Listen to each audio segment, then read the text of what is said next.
Nu, hebrytė, žiūrėkit, ar kažkas kažką matė panašaus. Tai mes sumontavom į Toyota Prius štai tokį dalykėlį, jau realiai sumontavom nei vieną mašiną, bet vis neturiu laiko nei reklamuotis, nei jum parodyti.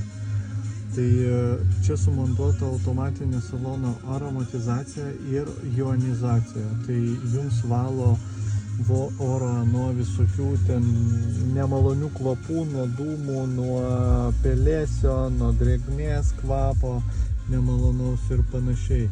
Tai salone jums nebereikės jau kabinti jokių eglučių, kiaušiukų, maišiukų, nes kai kurie prisikabina ten ir čia, ir ten, ir žmogeliukų čia, ir tenai, ir po sėdynė, ir kur tik nematėm mes tų visokių jūsų kvapukų.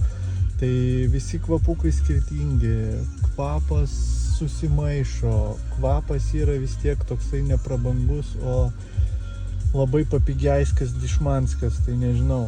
Čia kvepalai yra 60% aliejaus pagrindo. Kvapų turim 8 vienetus, tai 4 iš jų yra originalūs kvapai Mercedeso Maybacho Air Balance vadinamas ir 4 kvapai BMW Ambient Air. Tai šitą sistemą galima sumontuoti į bet kokią mašiną, tai viskas universaliai. Tai į šitą angą išvedam aromatizaciją, į apačią kojų išvedam oro ionizavimą. Ten valo orą, čia kvepina orą. Vat, dabar nustatyta maksimaliai 4, man rodos, režimas, tai intensyvumą galit reguliuoti nuo 1 iki 4.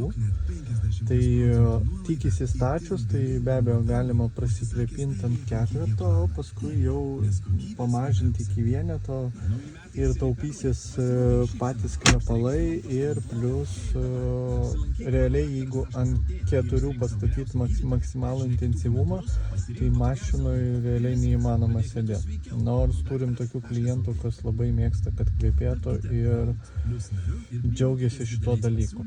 Vat, jeigu mes ten kaip pavyzdys ten užvedam mašiną, buvo užvesta mašina, taip, ir įjungsim ten apipūtimą oro, tai mes realiai, oras pradėjo pūstis ir mes to dūmo nematysim.